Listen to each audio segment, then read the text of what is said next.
Pues muy buenos días a todos y bienvenidos a nuestro seminario de la Academia de Ecología de Zonas Áridas del CIBNOR. Les doy la más cordial bienvenida a nuestros estudiantes, tanto presenciales como de manera virtual, a colegas investigadores. El día de hoy tenemos a la doctora Marilyn Vázquez Cruz presentándonos el tema de conformación de flora del desierto chihuahuense, el caso de las rosáceas.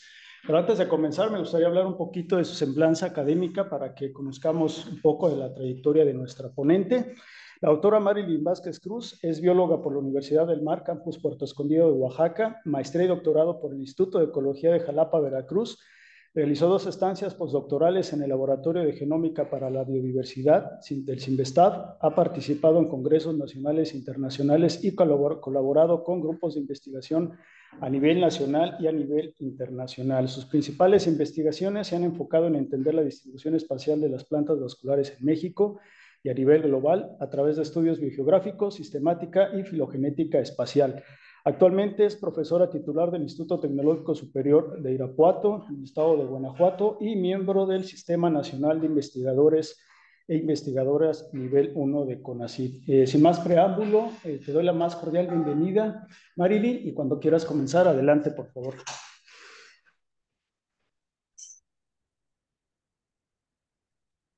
Ok, bueno, buenos días a todos. Muchas gracias por la invitación y también gracias por la presentación. El día de hoy les voy a platicar un poquito de lo que fue parte de mis estudios durante el doctorado y que, bueno, se me enfocaron mucho justamente en entender cómo la flora, principalmente de México y sobre todo de zonas áridas, se ha conformado, es decir, cómo es que ciertos grupos de plantas los podemos encontrar ahí. Y bueno, y para pues para responder algunas de estas preguntas, nosotros elegimos pues a la familia de las rosáceas que ya les iré platicando más adelante porque elegimos esta familia. Me gustaría comenzar primero pues platicando un poquito acerca de lo que es la parte de los desiertos. Como todos sabemos, pues los desiertos son biomas que abarcan una gran extensión en el planeta y bueno, y también albergan una gran cantidad de especies con condiciones muy particulares, muy específicas, sobre todo a las condiciones extremas de baja precipitación y altas temperaturas.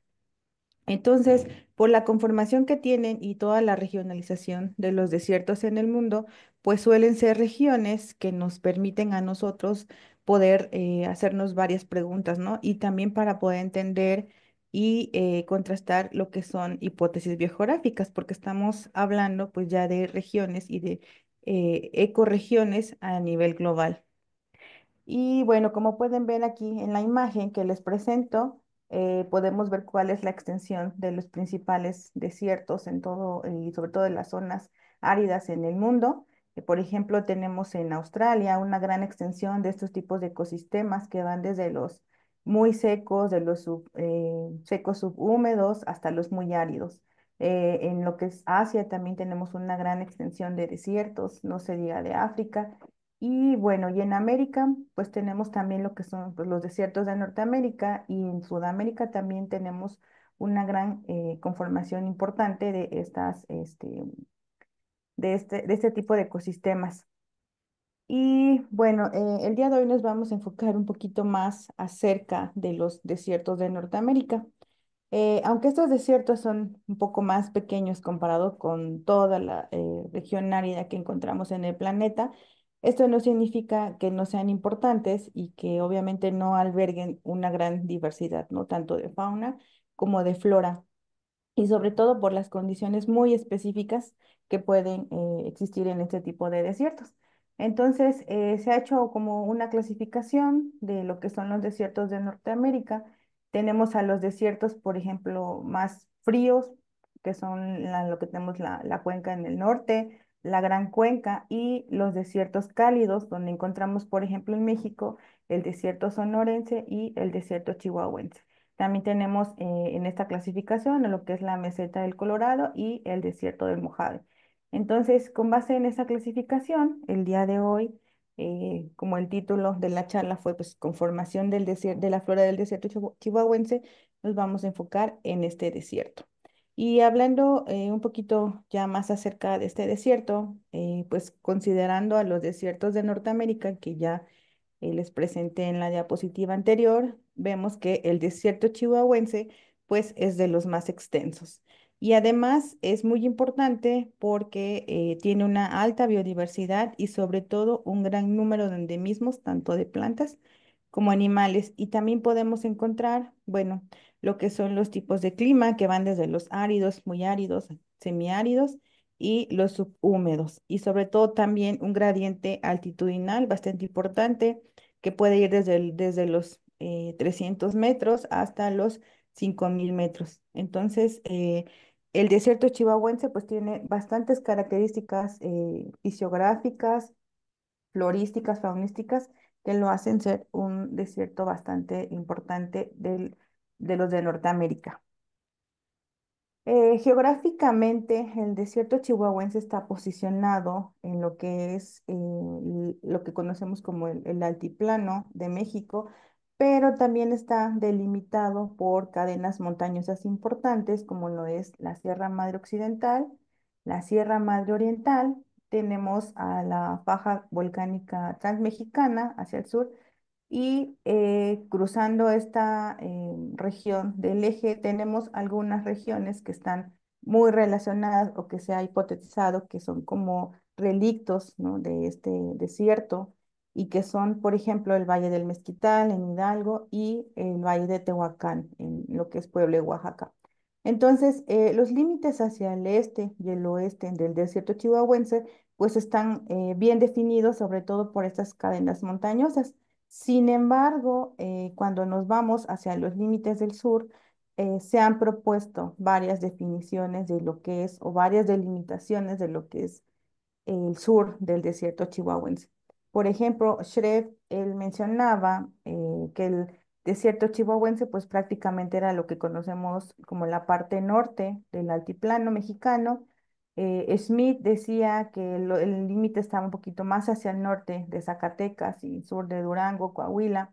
Sin embargo, Moravka, él decía que justamente el desierto chihuahuense tenía unos límites más hacia el sur, donde podríamos encontrar estas regiones con características muy similares al resto o a lo que es estrictamente, digamos, lo que conocemos el desierto chihuahuense, y él propuso una categorización para toda esta región, dividiendo al desierto pues en varias subprovincias. Entonces, él dividió, por ejemplo, a la provincia de Sonora Chihuahuense, el filtro Cochise.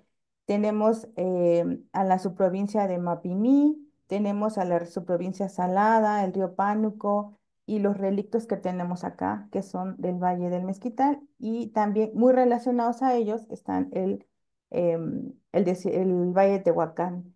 Entonces, toda esta delimitación, tanto este, oeste y sobre todo al sur, bueno, pues nos ha permitido justamente hacernos varias preguntas, ¿no? Encontrar un modelo que se adapte como a estos límites, pues bueno, sí podemos encontrar, ¿no? Y justamente es de lo que vamos a platicar durante esta charla.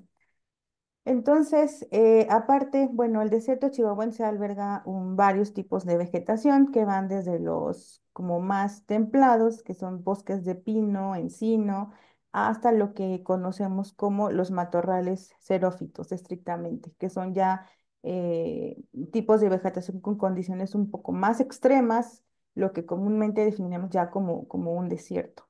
Entonces, toda esta gama y todo este mosaico de tipos de vegetación que encontramos en el desierto chihuahuense está compuesto por, obviamente, diferentes grupos de plantas que están, pues, bien adaptados, ¿no?, a todas estas condiciones, al gradiente tanto altitudinal como a las condiciones de aridez y de precipitación. Entonces, una gran parte de esta vegetación que conforma el desierto chihuahuense es la vegetación esclerófila, es decir, estas plantas que tienen estas adaptaciones muy importantes que les permiten poder subsistir en este tipo de ecosistemas. Y sobre todo se caracterizan principalmente por los tipos de hojas duras, coriáceas, villosas, que evitan, ¿no?, y optimizan como la eficiencia en el uso del agua. Entonces, dentro de algunos grupos importantes de este tipo de vegetación esclerófila, tenemos, por ejemplo, a lo que es la rea, Prosopis, berberis, y algunos géneros, ya hablando como tal de la familia Rosaceae, pues tenemos a los géneros Cercocarpus, Furcia, Bauquelinia y entre otros, que son de los que vamos a hablar ahorita. Entonces, el poder entender cómo está conformada y organizada y estructurada biogeográficamente este tipo de vegetación, bueno, pues primero nos hace como volver a pensar cómo ha sido todos estos cambios, ¿no? Que han afectado principal de manera global y ya más regionalmente al desierto chihuahuense. Entonces, recordando, pues bueno, el planeta ha pasado a través de diferentes periodos de cambios climáticos, los cuales han influido muy fuertemente en la estructura y organización de toda la biota, de toda la biodiversidad que conocemos actualmente. Entonces, desde la separación de los continentes hasta las glaciaciones, los periodos interglaciales, bueno, toda esta biota pues ha pasado por modificaciones en sus patrones de distribución. Entonces, y sobre todo, un punto muy importante, que es en el que nos enfocaremos, es justamente cuando ocurren todos estos cambios, sobre todo climáticos, bueno, pues benefician, ¿no? Y permiten la expansión de muchos grupos que estaban con preadaptaciones a zonas con este tipo de condiciones áridas.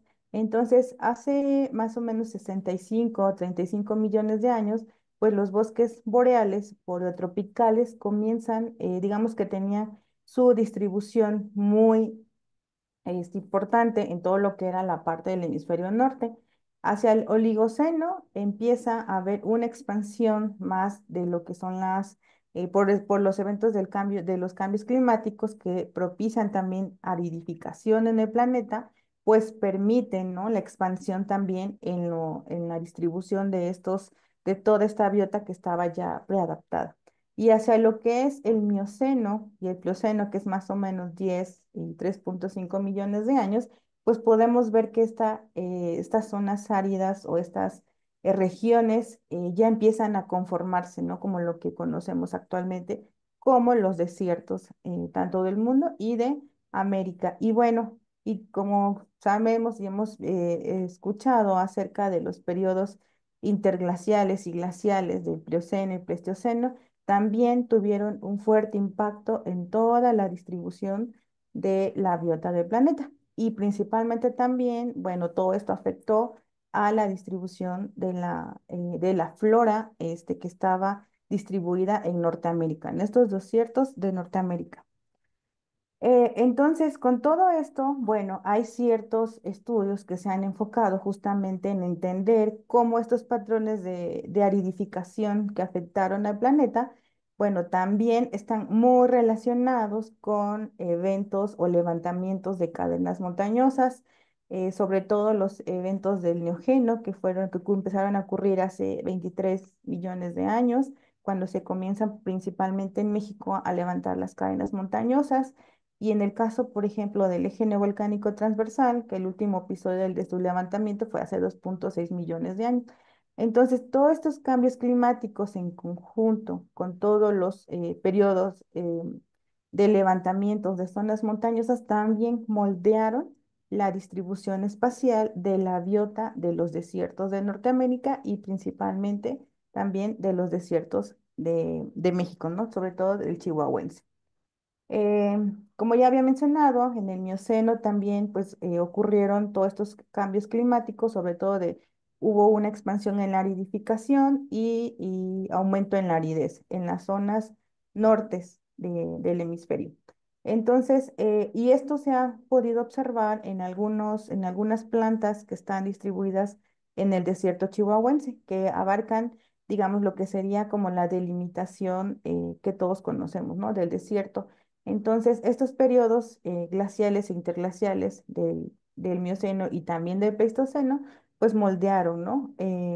Algunas plantas, por ejemplo, tuvieron una distribución más amplia hacia lo que fue el último máximo glacial y reduciendo a lo que ahora conocemos su patrón de distribución. Y por ahí tenemos algunos ejemplos en agaves, en aquí, por ejemplo, esta es Berberis y esta es de la familia Chelantaceae, la cual es una familia monotípica de México y endémica también. Entonces, todos estos ejemplos y todos estos casos, pues nos han permitido también entender cómo ha evolucionado un poco, sobre todo la flora, ¿no? De los desiertos y particularmente del desierto chihuahuense.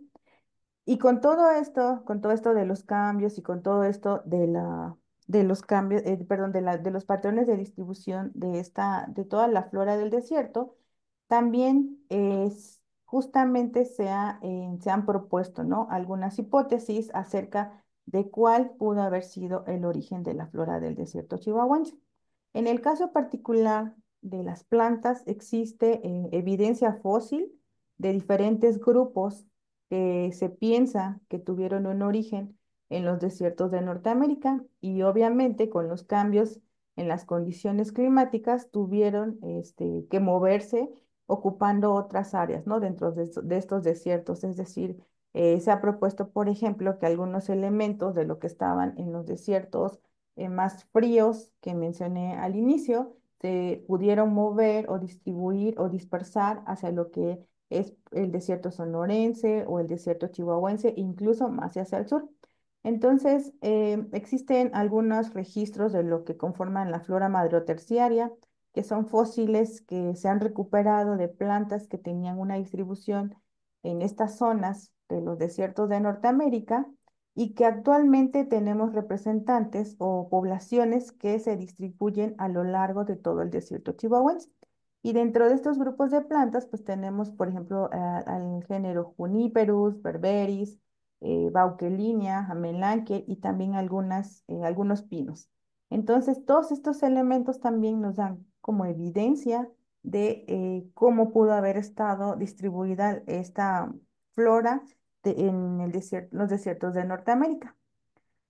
También, en el caso de los taxa que ocupaban los matorrales espinosos, bueno, se sabe que comenzaron a divergir o a separarse antes de lo que se conocen como lo que son pastizales o matorrales xerófitos.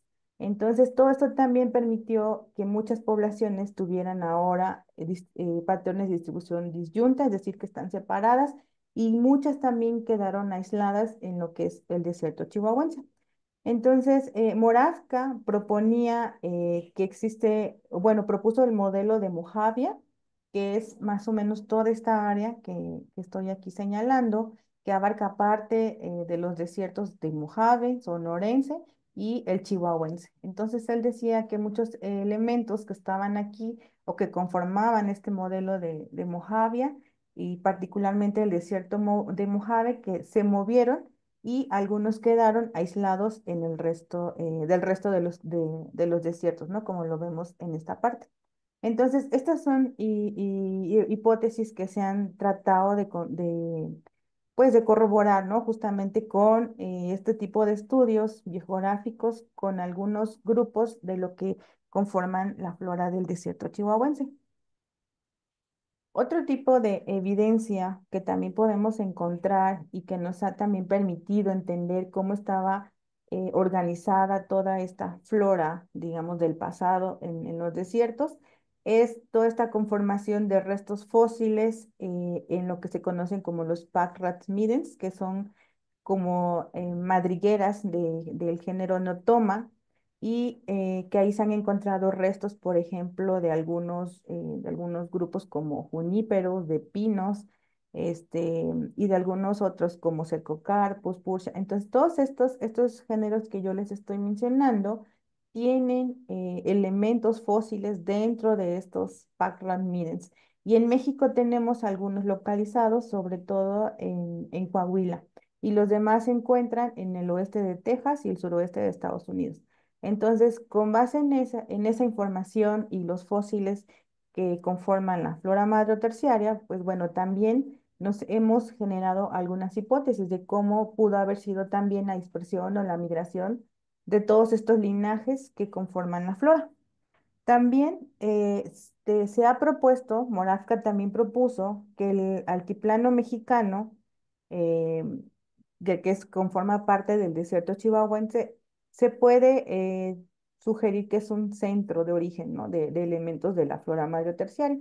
¿Y qué nos hace pensar esto? Bueno, en el caso de este estudio, con este género, este tiene una distribución muy particular dentro del desierto chihuahuense porque tenemos poblaciones de lo que es este género Lindleya, que es una rosácea también esclerófila, que tiene poblaciones aquí en lo que es la parte más norte del desierto, tenemos poblaciones en lo que es como la parte media y tenemos poblaciones en lo que es el Valle de Tehuacán. Entonces, en la reconstrucción que se hizo para poder entender cuál era su área ancestral, bueno, se determinó que justamente el altiplano había servido como un centro del cual se dispersaron las poblaciones o los individuos hacia el norte y estas, por ejemplo, del Valle de Tehuacán quedaron más aisladas. Y esto lo sabemos justamente también por los tiempos de divergencia que tienen estas poblaciones, que sí están muy separadas y sí conforman grupos muy diferentes en la reconstrucción.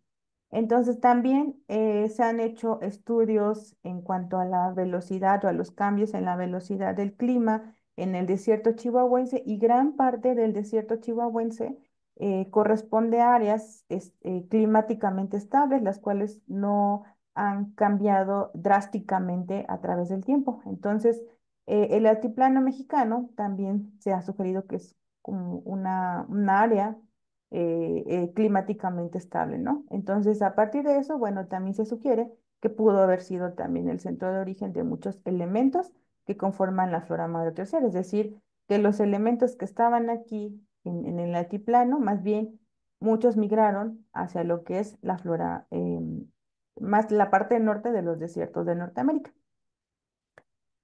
Entonces, algunos de los grupos que les mencioné justamente de la flora fósil que conforma el desierto chihuahuense, pues tenemos grupos importantes como Cercocarpus, Bauquelina, Amelanchier, y estos géneros, bueno, ya son como tal o pertenecen a la familia Rosaceae. Entonces, es muy interesante saber que, por ejemplo, en México tenemos algunos géneros endémicos de esta familia y que mucha de su distribución corresponde bastante a lo que es la delimitación del desierto chihuahuense. Ya les mencioné el caso de Lindleya, que también es una rosácea y que pues sus poblaciones están distribuidas a lo largo desde el norte hasta lo que es el sur del desierto chihuahuense. En el caso del género Bauquelinia, Melanchthys, Cercocarpus, también tienen una distribución amplia dentro del desierto chihuahuense.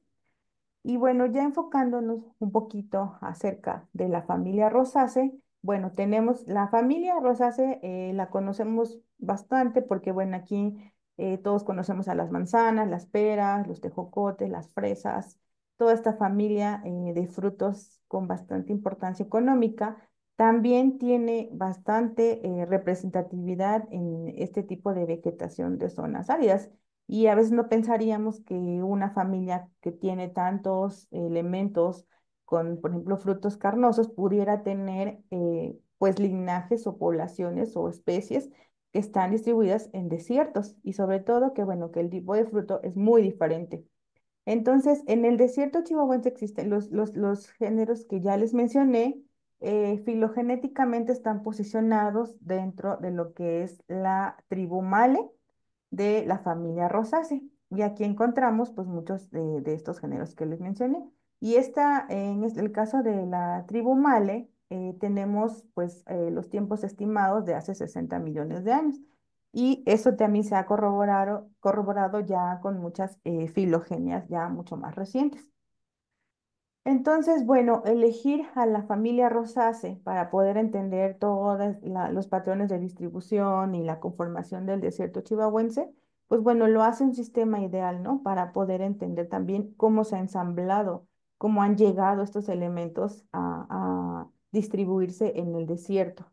Y para el caso particular del estudio que se realizó, tomamos en cuenta algunos géneros como Amelanchier. Amelanchier es un género que está no solamente en el desierto chihuahuense, sino llega hasta Canadá, pero algunas especies sí tienen una distribución delimitada hacia lo que es el desierto. Cercocarpus tiene muchas especies endémicas también al desierto. Lindleya es un género monotípico con una sola especie, Lindleya mespiloides. Pursia también tiene distribución en este desierto nada más. Gerospirea es otro género endémico de México y también del desierto chihuahuense. Y el género Baukelinea también es casi endémico porque sí llega a abarcar algunas zonas, por ejemplo, de acá de Texas, y hay otras especies que también están en el desierto sonorense. Entonces, y aparte de la distribución, pues de la familia rosácea dentro del desierto chihuahuense, pues bueno, como ya mencioné, existe o lo hace un sistema ideal porque, bueno, hay presencia de fósiles en la flora madroterciaria, tenemos también presencia de esta familia en lo que son estas conformaciones de los Pacrotmides. Tenemos la distribución a lo largo del desierto chihuahuense y sobre todo también tenemos los géneros endémicos que ya le mencioné. Entonces, bueno, entender la distribución de estos géneros, pues bueno, lo hace un sistema ideal para entender la conformación y el origen de la flora del desierto chihuahuense. Y bueno, recordando también que tenemos que tomar en cuenta para poder entender pues cómo se conforma una flora, cómo se ha conformado, cómo se ha estructurado a través del tiempo, lo importante es, bueno, tener en cuenta que existen diferentes procesos biogeográficos que nos van a permitir entender toda esta dinámica. Y estos van desde entender que la dispersión, la vicarianza y también la diversificación y extinción de todos estos linajes.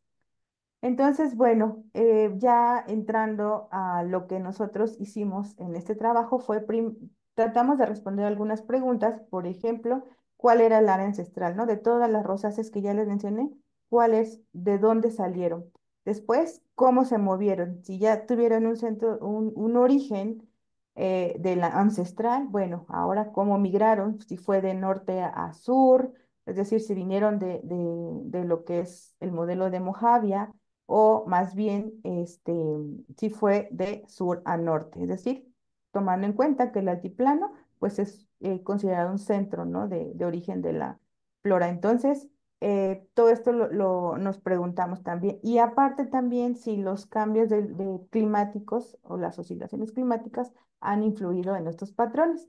Y bueno, y también entender si las especies que están relacionadas filogenéticamente, porque los géneros que se consideraron aquí, no todos están, digamos, dentro de los mismos clados. Son endémicos del desierto, tienen presencia en el desierto, pero están, digamos, en clados diferentes. Entonces, queríamos ver si las especies que están más relacionadas en conjunto, pues tenían las mismas preferencias climáticas. Y bueno, y como todo buen estudio biogeográfico y filogenético, pues siempre es importante pues tener datos, ¿no? Y estos datos, bueno, se tomaron a partir pues de colectas, de análisis de secuencias de marcadores moleculares para hacer las reconstrucciones filogenéticas, entender en qué momento divergieron y de dónde salieron estos linajes. Para entender cómo ha afectado los cambios climáticos, bueno, hicimos modelación de nicho y también vimos qué variables compartían las especies hermanas. De la filogenia que se hizo con estas especies del desierto chihuahuense, muchas se incluyeron digamos, como nuevas en la filogenia de las rosáceas, porque muchas solamente incluían una especie por género, pero aquí incluimos pues la mayoría de las especies del desierto y se cubrió, digamos, esa parte que en otras filogenias no estaban, no tenían completas. Entonces, la filogenia que obtuvimos pues es muy parecida a lo que ya se sabe de la filogenia de las rosas, teniendo en cuenta aquí, por ejemplo, los linajes del desierto chihuahuense como Lindleya y Baukelinea. Aquí forman un grupo hermano y lo interesante de todo esto es que estos linajes del desierto chihuahuense, Baukelinea y Lindleya, tienen una especie hermana, un género hermano que está en Sudamérica. Entonces, es bastante curioso porque un género que está muy relacionado a estas del desierto está hasta allá. Y los tiempos de divergencia corresponden, o bueno, son muy similares a lo que es los eventos orogénicos, ¿no? Sobre todo al levantamiento del eje neovolcánico transversal. Todas las poblaciones que encontramos hacia el Valle de Tehuacán tienen un tiempo de divergencia que corresponde con el aislamiento y la separación aquí del eje neovolcánico transversal. Y el área ancestral que se calculó para esta, bueno, tenemos que es una combinación de toda esta región, sobre todo del centro. Climáticamente, estas especies sí han cambiado sus preferencias a lo largo del tiempo y como sabemos, gran parte de la biota de los desiertos están más afectada por los cambios en la temperatura. Entonces, las variables climáticas que mayor tuvieron, digamos, contribución a la explicación fueron variables de temperatura, desde la temperatura media anual hasta algunas que tienen que ver, por ejemplo, con los trimestres más secos o más fríos. Entonces, en esta imagen que yo les muestro es cómo ha cambiado a través del tiempo esa preferencia hacia las condiciones particulares de temperatura. Entonces, como podemos ver, ahí tenemos algunas especies hermanas aquí como Lindleya, Bauquelinia, que están en esta rama, pero, por ejemplo, en el caso de Bauquelina angustifolia, que es especie hermana de Bauquelina australis, tuvo un cambio hacia la preferencia, al menos en esta variable climática. Y esto lo podemos también ver en muchas especies hermanas. Aquí tenemos al género Cercocarpus con varias especies y vemos que, por ejemplo, las ramitas, los colores representan pues diferentes, ¿no? Preferencias en cuanto al gradiente de esta variable. Entonces, especies hermanas, pues sí digamos, han cambiado su preferencia climáticamente. Y bueno, ya resumiendo y contestando las preguntas, bueno, tenemos que el área ancestral de los linajes de las rosáceas presentes en el desierto chihuahuense se retoman hacia lo que es el altiplano mexicano. Entonces, el altiplano mexicano resulta que para otros grupos también se ha estimado como un área ancestral. Y pues también fue el caso de los géneros de la familia Rosace, que tenemos justamente distribuidas a lo largo de todo el desierto chihuahuense. Y también los eventos de aridificación tuvieron mucha influencia hacia pues, la conformación de los patrones de distribución de estos géneros en lo que es el desierto chihuahuense. Y nuevamente, pues la faja volcánica transmexicana, pues sí funcionó como una barrera que aisló a los elementos que están después del altiplano con los que están en el Valle de Tehuacán. Y en esta figura, bueno, ya les muestro incluido ya todos los linajes de la familia Rosace y podemos ver que, bueno, algunos eventos tectónicos y orogénicos del Mioceno permitieron pues que hubiera corredores y sobre todo la colonización, ¿no? De todos los desiertos, sobre todo de Norteamérica aquí. Y como les decía, hay un linaje de las rosáceas que tiene presencia en Sudamérica, que es el género Cagenequia. Entonces, para este género, bueno, se ha propuesto que a lo mejor hubo dispersión a larga distancia para poder colonizar esta área, ¿sí? Porque está muy relacionada con los linajes del desierto chihuahuense. También ya hablando sobre los cambios climáticos, sobre todo del Pleistoceno, hubo una distribución o cambios en la distribución desde el último máximo glacial hasta el Holoceno medio, es decir, como desde los 18.000 años a los 11.000 años, sí hubo modificaciones o cambios en la distribución potencial que tuvieron estos linajes dentro del desierto chihuahuense. Y diversos también estudios, no solamente con este de la rosada, sino también con otros grupos de plantas, se ha mostrado que hubo en los periodos interglaciales, o sea, hace 140.000, 120.000 años, la distribución era más amplia. ¿Y por qué? Bueno, recordando los periodos interglaciales, tienden a ser un poquito más, en aumentar la temperatura más que en los periodos glaciales. Entonces, los periodos interglaciales permitieron más bien la expansión o la amplia distribución dentro del desierto chihuahuense. Y estos mapas reflejan justamente cada uno de los patrones de la idoneidad del hábitat en estos periodos para todos los géneros que nosotros evaluamos.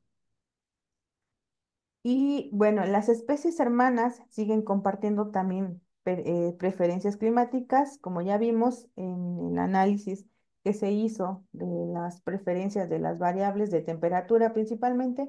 Ya actualmente estas especies hermanas han cambiado ciertas preferencias, lo que nos lleva a sugerir que pudo haber pues ya evolución en el nicho climático.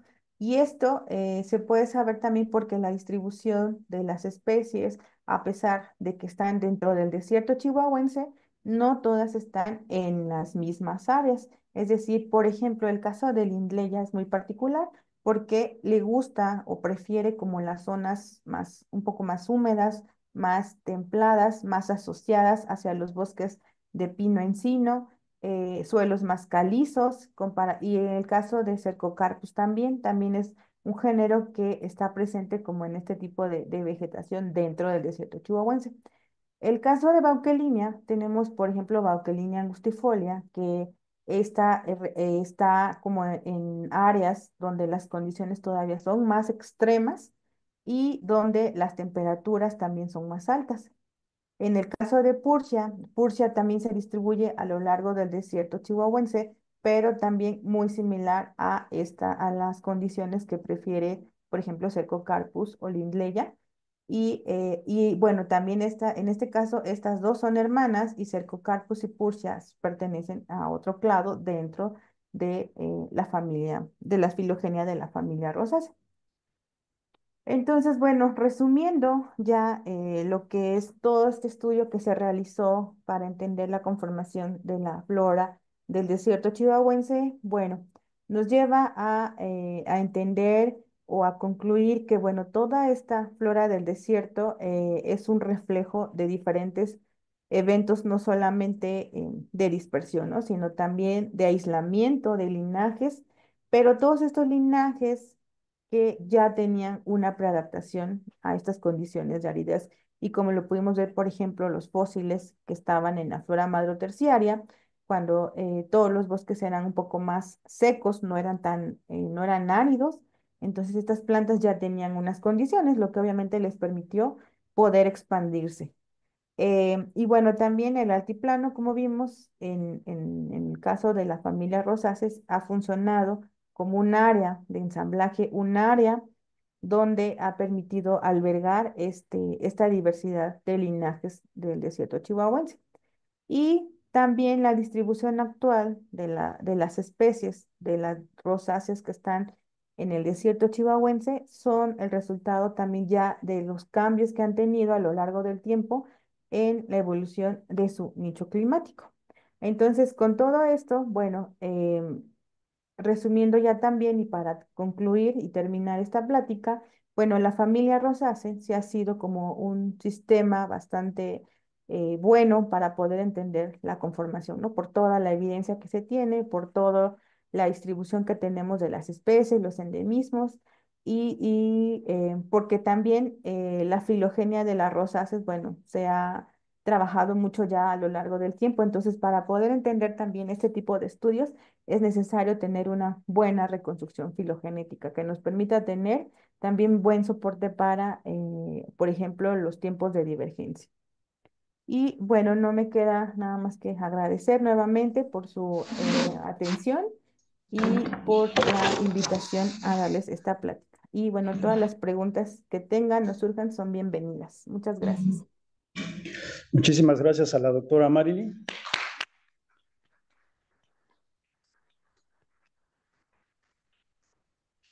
Vamos a comenzar con la sesión de preguntas, Marilyn, respecto al Sí, tema. Creo que es algo bien, bien interesante. Muchas gracias por el seminario. Y yo quiero empezar sí. con una pregunta que me llamó mucho la atención, sobre todo de valles de Tehuacán y la conexión o el corredor que hay hasta valles centrales de Oaxaca. Nosotros hemos observado que hay mucha composición faunística que va incluso desde zonas templadas, bosques de pino encino, en valles centrales de Oaxaca, y que de repente no esperas encontrártelos, vas a zona de Tehuacán Cuicatlán, la reserva de la biosfera, y encuentras estos bichos, ¿no? Entonces ahí hay un intercambio faunístico, un corredor biológico bien interesante. Veo que también con las rosáceas pasa lo mismo. No sé si es un patrón general también para la composición florística o qué nos puedes platicar al respecto.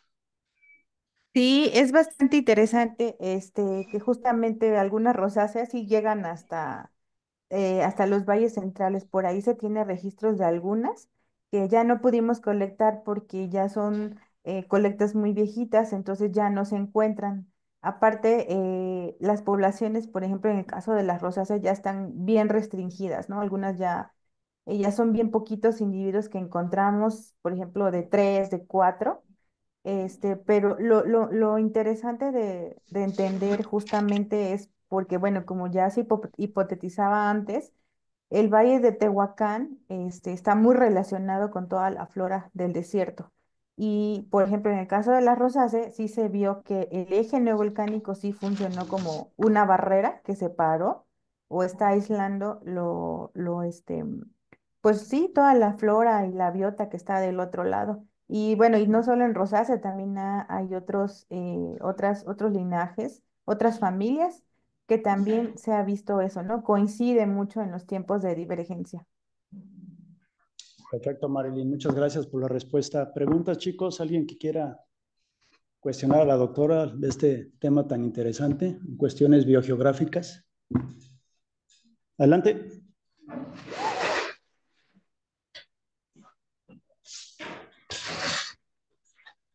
Bueno, yo tengo una duda respecto al tiempo. ¿Cuánto tiempo duró este estudio y si en caso de haber más tiempo, si se hubiera podido ampliar bueno, eso. Eh, sí, bueno, este estudio empezó primero entendiendo la filogeografía del género Lindleya. El género, por ahí la imagen que les mostré, a ver si la tengo por aquí. Aquí, esta fue la filogeografía que se hizo del género Lindleya, porque bueno, su distribución es disyunta, está norte, centro y sur muy marcado. Entonces, este estudio comenzó pues desde la maestría, desde el 2014, y fueron 4 años en los que se colectó pues todas estas especies. También se consultaron, en el caso de algunas que no se pudieron colectar, se tomaron ejemplares de herbario, pero obviamente esto todavía da para mucho más, ¿no? Por ejemplo, falta entender ahora el caso particular de Bauquelinia, porque Bauquelinia tiene todavía poblaciones en el desierto sonorense. Entonces, todavía falta, ¿no? Está el género Cercocarpus, también que tiene una distribución un poco más amplia y otros, incluir todavía más otros géneros de la familia. Entonces, pero bueno, este estudio sí duró más o menos como 4 años. Perfecto, muchas gracias por la pregunta y gracias, Marilyn, por la respuesta. Tenemos otra pregunta. Adelante, por favor. Muchas gracias, doctora. Disculpe, ahí me imagino que hay presencia de especies endémicas. ¿Cuáles, si hay, cuáles son, por favor? En todo el desierto Ujú. sí, Sí, bueno, de hecho es que casi todas las que yo utilicé son endémicas del desierto chihuahuense. Lindley es endémica. Bauquelinia, en el caso del género Bauquelinia sí tiene algunas poblaciones en el desierto sonorense y lo que es hasta la parte más norte del desierto chihuahuense, Purchia, Cercocarpus, algunas especies de Cercocarpus tienen poblaciones bastante restringidas. Por ejemplo, Cercocarpus redowski es una población muy chiquita dentro del desierto chihuahuense. Gerospirea, por ejemplo, solo está en el valle de Tehuacán. Entonces, la mayoría de todos estos linajes son endémicos al desierto chihuahuense. gracias. Sí. Muchas gracias por la respuesta, Marilyn. Yo tengo una pregunta respecto a la complejidad biogeográfica que hay de las zonas montañosas de México, ¿no? Sabemos que cada cadena de montañas es bien diferente incluso en edades, ¿no? La Sierra Sí. Madre Oriental es mucho más antigua, es la más antigua que, por ejemplo, el eje neovolcánico, que es bien reciente, ¿no? Y Ujú. la pregunta va enfocada en qué pasó con este caso de Mojavia, ¿no? Por ahí nos comentabas que pudo haber una dispersión. A mí no me gusta mucho el término colonización, en biología no debería de usarse, que es un Ujú. término europeo colonial tal cual, lo correcto es dispersión, pero bueno, ¿no? La cuestión es que si hubo una dispersión posterior a lo que fue la aparición de la Sierra Madre Oriental como primer evento grande vicariante y posteriormente hubo un aislamiento con la separación de la península de Baja California, ¿no? Que sabemos que es bastante reciente, sobre todo Ujú. por la cantidad de endemismos que hay aquí en la península, ¿no? Quiero pensar que hay algunas especies que se comparten con el resto del desierto chihuahuense. ¿Qué tanto nos puedes platicar de esta teoría de Mojave y sobre todo si hubo dispersión o hubo un aislamiento dos veces por vicarianza? Sí, bueno, el modelo de Mojavia fue justamente porque se sabe que hay algunos elementos fósiles en toda esta parte y que se propuso porque justamente muchos también se hipotetizaba, o se ha sugerido que todos los elementos de los desiertos vienen, por ejemplo, de las montañas rocallosas, ¿no? De ahí, y que estos migraron hacia el sur. Entonces, se pensaba que todo lo que estaba en los desiertos ya más de, por ejemplo, chihuahuense o sonorense, venían de las montañas rocallosas, ¿no? Porque sí hay muchos fósiles y sobre, por ejemplo, en el caso de las rosáceas también. Y este modelo de Mojavia lo que decía era justamente que había algunos elementos que habían venido de las montañas rocallosas, o sea, ya tenían como, habían tenido como un previo, ¿no? De una previa dispersión y que bueno, con toda esta expansión de la aridificación y los eventos erogénicos, hubo como, más bien fue como bastante dinámico, o sea, unos se movieron hacia el sur del Mojavia, otros se movieron hacia el desierto sonorense y luego al desierto chihuahuense, y después estos, cuando se separa la península, estos quedan aislados. Entonces, pues, sí es bastante complejo, ¿no? Y no sería solamente decir, es que se movieron, ¿no? De norte a sur o de sur a norte Claro. porque sí es toda esta complejidad en los procesos biográficos, bueno, justamente es por eso, ¿no? Porque muchas cosas sí coinciden con los tiempos de eventos orogénicos o de eventos climáticos, pero a veces la filogenia también nos dice otra cosa, ¿no? Que a lo mejor ya estaban ahí y luego se movieron o regresaron, entonces, pues sí suele ser bastante complejo entender estas hipótesis. Perfecto. Muchas gracias, Marilyn, por la respuesta, ¿no? Esta Ujú. otra hipótesis más, ¿no? Siempre pensamos que todo es por vicarianza y muchas veces la especiación pues, tiene que ver con otros procesos Sí, incluso mucho más complejos, ¿no? así es. Tenemos tiempo para preguntas. Aquí ya tenemos a alguien más. Adelante. ¿Qué tal? Buenos días, doctora. Buenos días. Mencionó en una de sus diapositivas respecto a la estabilidad climática en el desierto Ujú. chihuahuense y mi pregunta era, ¿qué papel ha jugado la estabilidad climática en la conformación de estos patrones en la familia rosácea? La estabilidad climática, bueno, dentro de lo que es el desierto chihuahuense, también se han propuesto lo que son los refugios pleistocénicos. Y uno de estos refugios pleistocénicos justamente queda en lo que es el altiplano medio, ¿no? Entonces, entender ahora ya o evaluar o calcular, porque se hizo este análisis, bueno, para otro trabajo de la estabilidad climática, sí se ha visto, ¿no? Que al menos por millón de años no ha cambiado, ¿no? Entonces, más bien, pero bueno, en la estabilidad climática lo que se contempla son dos, no solo temperatura, sino también precipitación. Entonces, en el caso de la rosácea y de los linajes que se evaluaron, una de las variables que más les afecta es, más que la precipitación, es la temperatura. Entonces, son como más sensibles, ¿no? A los cambios de temperatura que con la precipitación. Entonces, estos cambios que hubieron más bien en temperatura fue justamente como lo que impulsó, ¿no? Que hubiera cambios, ya sea expansión o reducción en la distribución espacial.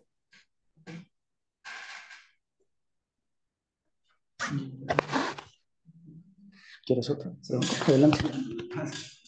Muchas gracias por la respuesta. Y también tengo otra pregunta con respecto a ¿Cómo estimaron estos cambios en las preferencias ecológicas? Me interesa como la parte de cómo lo hicieron, pues en los métodos. ¿Qué toman en cuenta para Aquí, poder estimar esto? Creo que eran otras donde había más, ajá, algo así como esas, pero creo que había más. sí, es los penogramas o los tradegrams, esto, ¿verdad? Ajá, sí, esos no los había visto antes. Quería saber Eh, si podía. Sí, bueno, este es un análisis que se hace justamente para ver cómo ha cambiado la preferencia de alguna variable, ¿no? En este caso se utilizaron variables climáticas. Primero, lo primero que tú tienes que hacer es, estas variables son de WorldClim. WorldClim trabaja con 19 variables, que son 11 de temperatura y el resto de precipitación.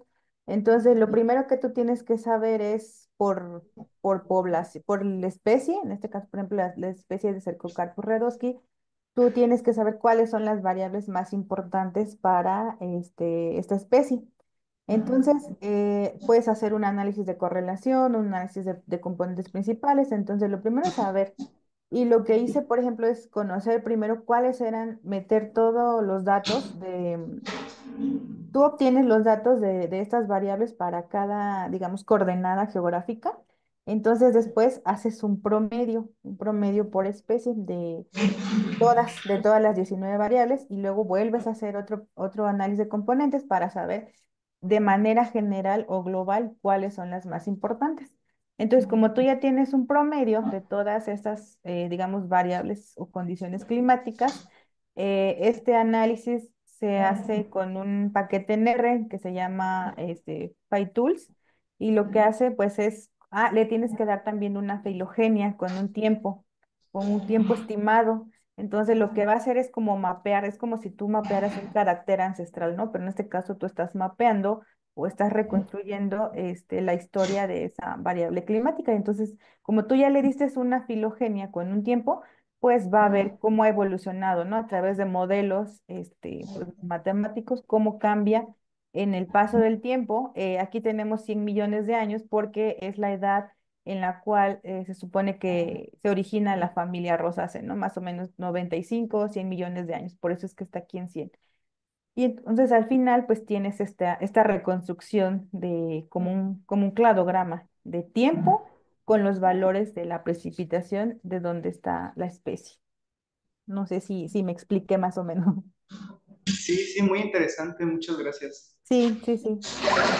Muchas gracias, Abraham, por la pregunta. ¿Alguien más, chicos? Todavía tenemos 3 minutotes para que aprovechen y aprendan. ¿Alguien más que quiera preguntar? También vía virtual, si alguien quiere prender su micrófono o quieren escribirlo en el chat, adelante, por favor. Bueno, en lo que se animan, Marilyn, tengo una pregunta respecto a los refugios pleistocénicos. Ujú. Muchas de las teorías de diversificación en grupos de animales se recarga mucho en esto, ¿no? En los refugios Sí. pleistocénicos y sobre todo en los que son zonas montañosas, ¿no? Los famosos Sky Island, ¿no? Por ahí Ujú, ujú. hay ejemplos clásicos, ¿no? Y por ahí nos presentabas incluso un trabajo de Uri con lagartijas o serpientes, si mal no Ujú. recuerdo, que habla de esto, ¿no? ¿Qué tanto influyó esto en los refugios pleistocénicos o qué tanto está estudiado para ambientes desérticos? Yo lo que más he leído es precisamente para zonas templadas, ¿no? Bosques de pino, encino, montañas altas, pero ¿qué tanto ha influido esto respecto a la biota de flora y fauna en el desierto? No sé qué nos puedas comentar. ¿Hay mucho estudiado o todavía está en pañales, ¿no? Quiero pensar que no.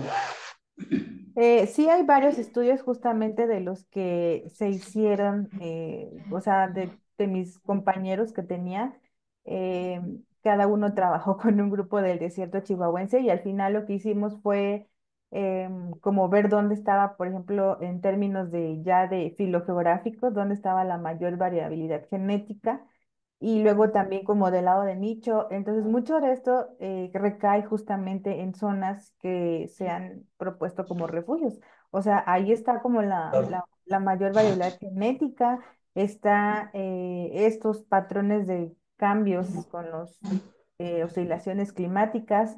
Y sí se ha hecho con otros grupos de plantas, también, por ejemplo, con agaves, con otras especies que no son rosáceas, pero sí bien, yo creo que em, pues el entender pues bien todavía creo que hace falta, ¿no? Porque hay muchas otras familias, como la familia Fauqueriaceae, que también tiene bastante representatividad en el desierto chihuahuense y tiene un patrón similar, entonces, pero esto ya sería como hacerlo como más a nivel poblacional. Claro. Perfecto, Marilyn. Desafortunadamente ya no tenemos tiempo. Yo te agradezco mucho tu seminario. Démosle un aplauso final a la doctora, por favor.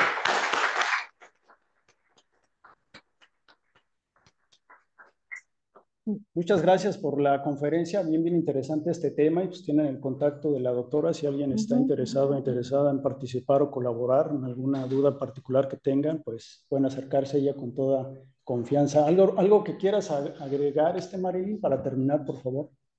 No, pues nada, muchas gracias por la invitación a dar este seminario y cualquier duda, comentario, con todo gusto es recibida. Por ahí les dejé el correo por si me quieren escribir. Tenemos por ahí, ¿no? Varios artículos de esto, con varios grupos del desierto. Y bueno, lo que estoy trabajando ahora es un poquito más de la filogenética espacial, ya entender ahora a nivel, pues, de linajes, ¿no? Cómo está estructurada la flora mexicana. Pero todavía esto da para mucho, ¿no? Todavía falta más entender cómo está, cuál fue el origen, ¿no? De la flora del desierto y de los desiertos. Entonces, pues cualquier duda que tengan, pues con gusto se las puedo resolver. Perfecto, Marilyn. Pues muchísimas gracias de nueva cuenta. Con esto terminamos nuestro seminario del día de hoy. Nos vemos dentro de 15 días, dentro de 8 días no va a haber seminario, así es que aprovechen para sus proyectos, ¿no? Tienen 20,000 seminarios a la semana, entonces vamos a darles espacio, ¿no? Para que trabajen. Gracias de nueva cuenta, nos vemos dentro de 15 días. Tendremos a Jadaí Dávila Aguilar, que es un estudiante de nuestro posgrado, hablándonos un poquito de los resultados obtenidos durante ese proyecto. Gracias a todos, excelente fin de semana y nos vemos. Gracias.